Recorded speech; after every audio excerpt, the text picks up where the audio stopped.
Kids TV. Please subscribe for more fun videos. ஒரு அமைதியான கிராமத்தில் அமீன் என்ற 10 வயது சிறுவன் வாழ்ந்து வந்தான்.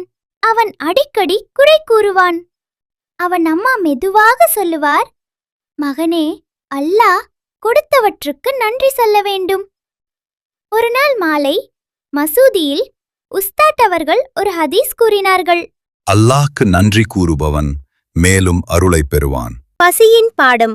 அடுத்த வாரம் பள்ளியில் ஒரு புதிய மாணவன் வந்தான். அவன் பெயர் ராஷித். இடைவேளையில் அமீன் தனது உணவை திறந்தான். ராஷித் அமைதியாக இருந்தான். நீ சாப்பிடலையா? அவன் தனது உணவை 2ஆக பிரித்து ராஷித்துக்கு கொடுத்தான். ராஷித்தின் முகத்தில் மலர்ந்த சிரிப்பு, அது அமீனுக்கு ஒரு பெரிய பாடம்.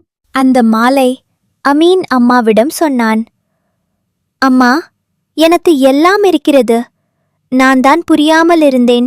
அல்லாஹ் உனக்கு ஆரோக்கியம் கொடுத்திருக்கிறான், குடும்பம் கொடுத்திருக்கிறான், கல்வி கொடுத்திருக்கிறான்.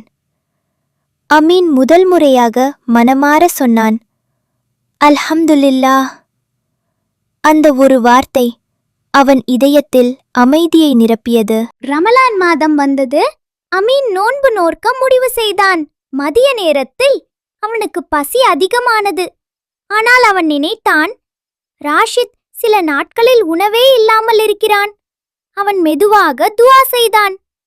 யா அல்லாஹ், எனக்கு உணவு கொடுத்ததற்கு நன்றி. அவன் மனம் லேசானது.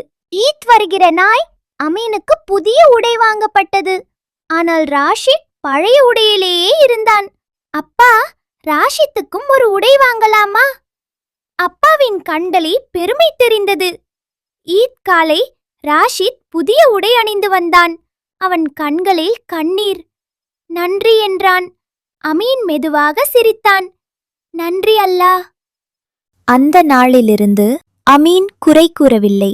அன்பான குழந்தைகளே, நாம் எல்லோரும் முஹம்மது ஸல்லல்லாஹு அலைஹி வஸல்லம் அவர்கள் சொல்லிய வழியில் நடப்போம். அல்லாஹ் நமக்கு கொடுத்த அனைத்துக்கும் நன்றி சொல்வோம். அல்ஹம்துலில்லாஹ் சொல்லுங்கள்.